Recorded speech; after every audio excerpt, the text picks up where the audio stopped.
Press റൂമിലേക്ക് സ്വാഗതം. ഇന്ന് ബഹുമാനപ്പെട്ട ഹൈക്കോടതിയുടെ ഒരു പ്രധാനപ്പെട്ട വിധി നിങ്ങളുടെ ശ്രദ്ധയിൽപ്പെടുത്തുകയാണ്. ഇത് രണ്ട് ഡോക്ടർമാരായ രണ്ട് ദമ്പതിമാരുമായി ബന്ധപ്പെട്ടതാണ്. അതിൽ ഒരാൾ, അതായത് ഭർത്താവ്, ആത്മഹത്യ ചെയ്തു. ഈ ആത്മഹത്യയ്ക്ക് ഭാര്യയുടെ പ്രേരണ ഉണ്ടായിരുന്നു. അങ്ങനെ ഭാര്യയുടെ പ്രേരണ കൊണ്ടാണ് ആത്മഹത്യയിലേക്ക് ഈ ഡോക്ടർ ചെന്നെത്തിയതെന്നും അതുകൊണ്ട് ഭാര്യയെ ആ ആത്മഹത്യാ പ്രേരണ കുറ്റത്തിന് ശിക്ഷിക്കണം എന്നുള്ള പ്രോസിക്യൂഷൻ വാദവുമായി ബന്ധപ്പെട്ട് ഹൈക്കോടതിയുടെ നിരീക്ഷണങ്ങളാണ് നിങ്ങളുടെ ശ്രദ്ധയിൽപ്പെടുത്തുന്നത്. ഇത് കുടുംബ വഴക്കിനെ തുടർന്നാണ് ഈ ഡോക്ടറുടെ ആത്മഹത്യ സംഭവിച്ചത്. ഹൈക്കോടതിയുടെ നിഗമനം ഞാൻ അവസാനം പറയാം. പക്ഷേ ഈ സംഭവം നിങ്ങൾ മനസ്സിലാക്കാനുള്ളത്, പോയിസൺ കുത്തിവെച്ചിട്ടാണ് ഈ ഡോക്ടർ മരണപ്പെട്ടത്. അദ്ദേഹം മരിക്കുന്നതിന് മുമ്പ് 2018 സംഭവമാണ്. അദ്ദേഹം മരിക്കുന്നതിന് ഏകദേശം 58 ദിവസങ്ങൾക്ക് മുമ്പ് ഒരു സൂയിസൈഡ് നോട്ട്, ഒരു ആത്മഹത്യാക്കുറിപ്പ് അദ്ദേഹം എഴുതി വച്ചിരുന്നു. പിന്നീട് മരിക്കുന്നതിന് 14 ദിവസം മുമ്പ് ഒരു ആത്മഹത്യാക്കുറിപ്പ് അദ്ദേഹം എഴുതി വച്ചിരുന്നു. അപ്പോൾ ആ കുറിപ്പിലെല്ലാം തന്നെ അദ്ദേഹത്തിന് ഈ മരണത്തിലേക്ക് എത്താൻ ഭാര്യയുടെ ചില വഴക്കുകൾ അദ്ദേഹത്തിനെ പ്രേരിപ്പിച്ചു എന്ന് തന്നെ അദ്ദേഹം അതിനകത്ത് സൂചിപ്പിച്ചിട്ടുണ്ടായിരുന്നു.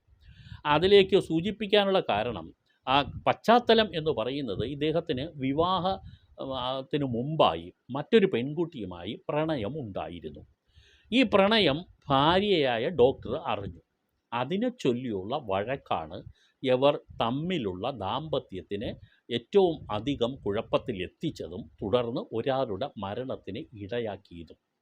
പക്ഷേ കോടതി പറഞ്ഞത്, സ്ത്രീകൾ, അതായത് ഭാര്യമാർ ആത്മഹത്യ ചെയ്തതുപോലെയല്ല ഭർത്താക്കന്മാരുടെ ആത്മഹത്യയെ കാണേണ്ടത്. എല്ലാ കുടുംബ വഴക്കുകളും ആത്മഹത്യയ്ക്ക് പ്രേരണയായി എന്ന് കണ്ടെത്താൻ കഴിയുകയില്ല. അതിൽ പല ഘടകങ്ങളും അതിനെ ആശ്രയിച്ചിരിക്കുന്നു.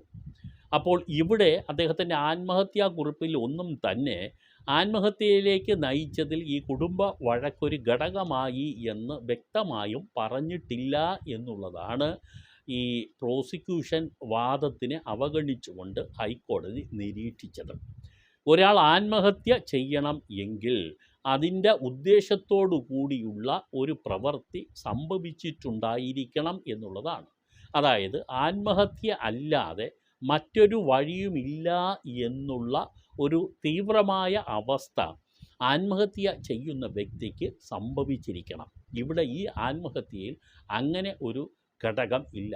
എറണാകുളം സെൻട്രൽ പോലീസ് എടുത്ത കേസിനെ തുടർന്നാണ് ഇത് ഹൈക്കോടതിയുടെ മുമ്പിൽ എത്തിയത്. അപ്പോൾ ഇവിടെ ഭാര്യയായ ഈ ഡോക്ടറെ വെറുതെ വിട്ടു. ആത്മഹത്യ പ്രേരണയുടെ ഘടകം കാണുന്നില്ല. ഈ ഡോക്ടറായ ഭർത്താവിൻ്റെ ആത്മഹത്യ ഭാര്യയുടെ വഴക്കു മൂലമാണെന്ന് അസന്നിഗ്ധമായി തെളിയിക്കപ്പെട്ടിട്ടില്ല എന്നുള്ളതാണ് ഹൈക്കോടതിയുടെ നിരീക്ഷണം. പക്ഷേ ഇതിൻ്റെ യഥാർത്ഥത്തിൽ നിങ്ങളുടെ ഇതിനെ തുടർന്നുള്ള അഭിപ്രായം നിങ്ങൾക്ക് ഉണ്ടാകും എന്ന് എനിക്കറിയാം. കാരണം പുരുഷൻ ആത്മഹത്യ ചെയ്താൽ അതിൻ്റേതായ ഘടകങ്ങൾ വിശകലനം ചെയ്യുന്നത് ഭാര്യമാർ സാധാരണ ആത്മഹത്യ ചെയ്യുമ്പോൾ എടുക്കുന്ന തരത്തിൽ അല്ല. ഭാര്യമാർ സാധാരണ, സ്ത്രീകളുടെ പക്ഷം എന്ന് പറഞ്ഞാൽ ദുർബലമായ മനസ്സുകളാണ്. അവർക്ക് ചില വാക്കുകളും ചില പ്രവൃത്തികളുമൊക്കെ അവരെ പെട്ടെന്ന് ആത്മഹത്യയിലേക്ക് നയിക്കാം. ഇവിടെ ഈ അദ്ദേഹം ആത്മഹത്യാ കുറിപ്പ് എന്ന് പറയുന്ന കണ്ടെത്തിയതിൽ 58 ദിവസം മുമ്പ് എഴുതിയതും 18 ദിവസം മുമ്പും എഴുതിയ ആത്മഹത്യാ കുറിപ്പുകളാണ്. അപ്പോൾ ആത്മഹത്യയൊക്കെ സാധാരണ ചെയ്യുന്ന പെട്ടെന്ന് എടുക്കുന്ന ഒരു തീരുമാനത്തിൻ്റെ പുറത്താണ്. അല്ലാതെ കുറേ നാളുകൾ ആത്മഹത്യ ചെയ്യും എന്നുള്ള തീരുമാനങ്ങൾ എടുത്തതിനെയൊന്നും കോടതി അങ്ങനെ പൂർണ്ണതയിൽ അങ്ങനെ ഒരു അസസ്മെൻറ്റ് നടത്താറില്ല. ഇതൊക്കെ ഒരു ഈ ഡോക്ടറെ രക്ഷപ്പെടുത്തുന്നതിനുള്ള ചില വഴികൾ തെളിയിച്ചു എന്നുള്ളത് വസ്തുതയാണ്. എന്തായാലും ഒരു കുടുംബ വഴക്കുണ്ടാകുമ്പോൾ അതിൻ്റെ ഒരറ്റം ചെന്നെത്തി നിൽക്കുന്നത് ഒരാളുടെ മരണത്തിലായിരിക്കും എന്നുള്ളത് അടുത്ത കാലത്ത് പലപ്പോഴും നമുക്ക് മനസ്സിലാക്കി വേണ്ടി വന്നിട്ടുള്ള വാർത്തകളാണ്. വളരെ 2 ദിവസം മുമ്പ് തന്നെ തിരുവനന്തപുരത്തുള്ള ഒരു ഡോക്ടർ, അതും ചെറുപ്പമാണ്, ആ ഡോക്ടർ ഒരു കാരണവും ഒന്നും എഴുതി വെക്കാതെ അവർ ആത്മഹത്യ ചെയ്തു. പക്ഷേ ഒന്നെഴുതി വെച്ചു, എൻ്റെ മരണത്തിൽ മറ്റാർക്കും ഉത്തരവാദിത്തമില്ല എന്നുള്ളതാണ്. ഇപ്പോഴും പേരൻസ് കൈമലർത്തുന്നു. പെൺകുട്ടിക്ക് ഒരു പ്രശ്നവും ഉള്ളതായിട്ട് അവർക്കറിയില്ല. ആ പെൺകുട്ടിയെയും കല്യാണം കഴിച്ചത് ഒരു ഡോക്ടർ തന്നെയാണ്. പെൺകുട്ടി ഒരു പേയിങ് ഗസ്റ്റായിട്ട് ഒരു വീട്ടിൽ താമസിച്ചിരുന്നു. ഒരു രാവിലെ അത് ഉണരുന്നില്ല. ഈ തട്ടി വിളിച്ച് നോക്കിയപ്പോൾ പെൺകുട്ടി മരിച്ചു കിടക്കുകയാണ്. അത് ഈ ഓവർഡോസായി പോയിസൺ തന്നെ കുത്തിവെച്ച് മരിച്ചു എന്നുള്ളതാണ് പിന്നീട് പോസ്റ്റ്മോർട്ടം റിപ്പോർട്ടിൽ കണ്ടെത്തിയത്. മിടുക്കിയായ ഒരു ഡോക്ടറായിരുന്നു. പക്ഷേ അവർക്ക് കുഞ്ഞുങ്ങളില്ല. വിവാഹം കഴിഞ്ഞിട്ട് 3 വർഷത്തോളമായി. പേയിങ് ഗസ്റ്റാണ്. ഹസ്ബൻഡ് ദൂരെ ഇവിടെ ഒരു സ്ഥലത്ത് ഡോക്ടറായിട്ട് വർക്ക് ചെയ്യുകയാണ്. അദ്ദേഹം വരുമ്പോൾ ഒരുമിച്ച് 2 പേരും കൂടി താമസിക്കുന്നുണ്ട്. അപ്പോൾ ഈ ദിവസവും എന്തോ അതിനു മുമ്പ് ഭർത്താവിനെ ഫോണിൽ വിളിച്ചിരുന്നു എന്നുള്ളതാണ് സൂചന. പക്ഷേ അതിനെ തുടർന്ന് എന്തായാലും ആത്മഹത്യ ചെയ്തു. അപ്പോൾ ഇവർ തമ്മിലുള്ള സംഭാഷണത്തിൽ വന്ന എന്തെങ്കിലും കുഴപ്പങ്ങളാണോ എന്നുള്ളത് ഇനിയും വ്യക്തമാകാനുണ്ട്. പക്ഷേ അങ്ങനെയുള്ള സംഭവങ്ങളിലൊക്കെ തന്നെ ഈ ദുർബലയായ ഒരു സ്ത്രീ മനസ്സ് ആത്മഹത്യയെക്കുറിച്ച് ചിന്തിക്കാം. പക്ഷേ പുരുഷന്മാരും അങ്ങനെ ചിന്തിച്ചുകൂടേ എന്ന് ചോദിച്ചാൽ നിങ്ങൾ ഊഹിച്ചു കൊള്ളുക.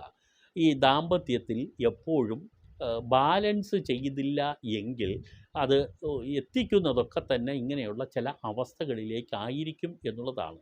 ഇത് സംബന്ധിച്ച് 100 കണക്കിന് കേസുകളും അത്രത്തോളം തന്നെ ജഡ്ജ്മെൻറ്റുകളും ഉണ്ട്. ഈ കേസിൻ്റെ ജഡ്ജ്മെൻറ്റ് ലഭിക്കുന്ന മുറയ്ക്ക് തീർച്ചയായിട്ടും ഒരു പ്രത്യേക എപ്പിസോഡായി തന്നെ അത് ചെയ്യാൻ ഉദ്ദേശിക്കുന്നു. ഒരു ഡോക്ടറുടെ മരണത്തിലേക്ക് നയിച്ച കാര്യങ്ങൾ ഒരു കേസ് ഹിസ്റ്ററിയിൽ എങ്ങനെയൊക്കെ വരുന്നു എന്നുള്ളതും അതിന് അനുകൂലമായും പ്രതികൂലമായും വന്നിട്ടുള്ള വസ്തുതകൾ എന്തൊക്കെയാണെന്നും ഒരു എപ്പിസോഡായിട്ട് നിങ്ങളുമായി പങ്കുവെക്കുന്നുണ്ട്.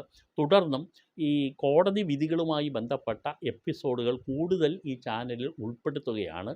തീർച്ചയായും ചാനൽ സബ്സ്ക്രൈബ് ചെയ്യുക, ഷെയർ ചെയ്യുക, ലൈക്ക് ചെയ്യുക. നന്ദി.